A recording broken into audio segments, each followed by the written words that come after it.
Sveiki visi Nacionalinio vėžio instituto bendruomenės nariai. Savo trumpą kalbą norėjau pradėti nuo padėkos, nes prieš metus man teko garbė būti apdovanotam profesoriaus Kazimiero Pilčaro stipendija. Visiems, manau, yra žinoma, kad jokie rimti pasiekimai nepasiekiami dirbant individualiai, darbai padaromi bendraujant ir bendradarbiaujant, tai yra dirbant komandoje. Todėl dėkui visiems prisidėjusiems. Na, o dabar jau prabėgo metai, esam susirinkę sveikinti naujus laureatus, taip pat minime instituto gimtadienį, na ir žinoma jaučiame artėjančių didžiųjų metų švenčių nuotaikas. Todėl būtinai norėčiau šito ir palinkėti. Šitoj vietoje gal nebūsiu labai originalus, nes gerai visi turbūt žinome, ko mes vieni kitiem dažniausiai linkime, susitikę įvairiausiamis progomis, tai žinoma yra sveikatos. Tačiau norėčiau pastebėti, kad dėja nėra statistiškai reikšmingo ryšio tarp tokių linkėjimų skaičiaus ir realios asmens sveikatos. Tačiau yra ir gera žinia, nes yra gerai labai žinoma, kas iš tikrųjų turi didelę įtaką mūsų bendrai sveikatai, tiek emociniai, tiek fiziniai, kas sumažina lėtinių ligų riziką, kas pagerina širdies ir kraujagyslių sistemos veiklą, sustiprina mūsų kūną, pagerina pažintinės funkcijas, pagerina miegą ir be abejo gyvenimo kokybę. Ir žinoma, tai yra kasdienis fizinis aktyvumas. Tikiu, kad man asmeniškai tai tikrai labai padeda tiek kasdienėje veikloje, tiek profesinėje veikloje ir labai svarbu, kad tai būtų ne tik tas dalykas, ką tu privalai daryti, bet taptų tavo mėgiamų užsiėmimų ir hobių, kad galėtum tai daryti kasdieną. Savo kolegų, draugų ir bendraminčių tarpe tikrai matau gausybę teigiamų to pavyzdžių, todėl visiems norėčiau palinkėti ateinančiais metais neprarasti entuziazmo ir tęsti toliau. Na, o tiem, kurie galbūt jaučia, kad galėtų šiek tiek dėl savęs padaryti daugiau, linkiu atkaklumo, pasiryžimo ir valios pradėti, ieškoti ir surasti savo mėgstamą, savo tinkamą fizinę veiklą, kad tai taptų jūsų hobių, jūsų kasdienių užsiėmimų, jūsų geros sveikatos šaltiniu. Dar kartą su gimtadieniu mūsų visus. Noriu pasveikinti jaunosius kolegas, kurie šiais metais bus apdovanoti už savo didelį darbą. Tačiau noriu priminti visiems, kad nuo darbų mes irgi pavargstame. Pavargstame nuo šeimos, pavargstame nuo buities, nuo rutinos. Ir visiems labai smagu turėti kažkokią stotelę, kurioje patys galim sustoti, atsijungti nuo visų ir daryti malonumus savo. Tai aš irgi turiu tokią stotelę, kuri galbūt nėra labai standartinė ir ta stotelė vadinasi vėlimas.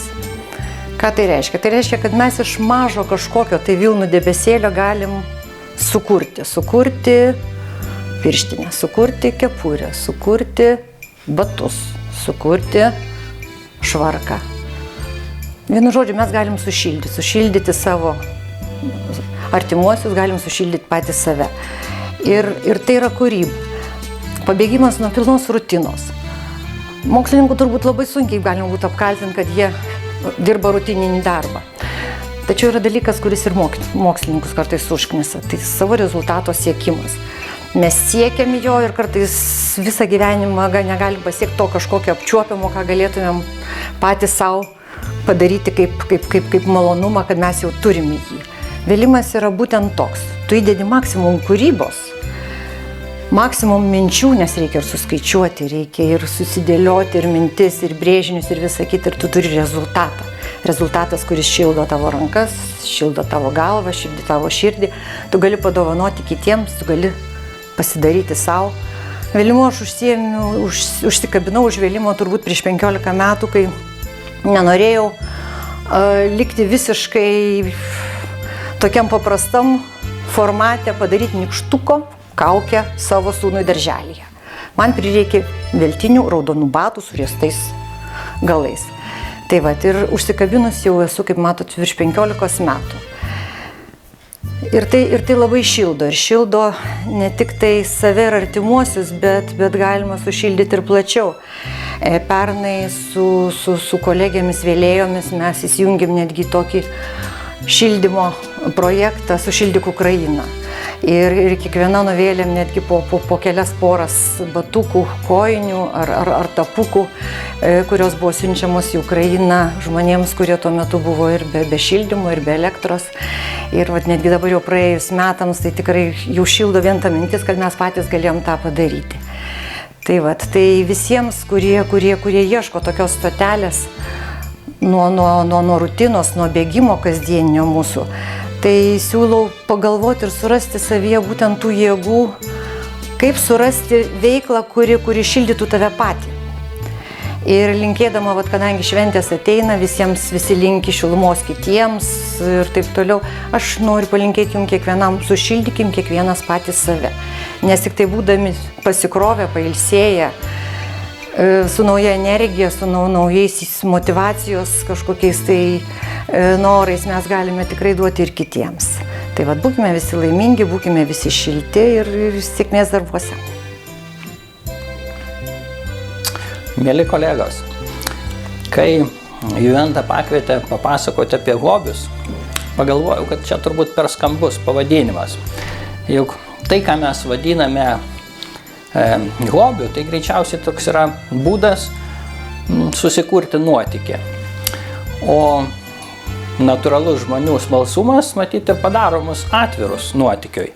Tik tai gal ne visi laiko skiriame tam nuotykiui, gal profesiniai veikloj galvojam pakankamai įvykių, pakankamai nuotykių. Bet profesiniai veikloj, ir ne tik, ir visur gyvenime, ne viskas vyksta pagal planą. Ir tie įvykiai, kurie įvyko ne visai pagal planą, profesiniai veikloj mes juos greičiausiai vadinam iššūkiais, nesėkmėmis, bet ne nuotykiu. O laisvalaikio pasaulyje, laisvalaikio erdvėje, kad ir kas įvyktų, tai vis tiek nuotykis. Jaunystėje nuotykių ieškojau ekstremaliom sąlygom, ir vienam iš Krymo urvų, atsilikus nuo grupės ir sugedus apšvietimui, kai teko patirti visišką tamsą nepažįstamam urve, tai įspūdžiai buvo tokie įdomus. Bet laimiai mus priimantis ukrainiečiai greit pastebėjo, kad vienas speleologas pasimetė, grįžo manęs ieškoti ir dabar prisimenu kaip smagų nuotykį. Tada buvo ne visai linksma.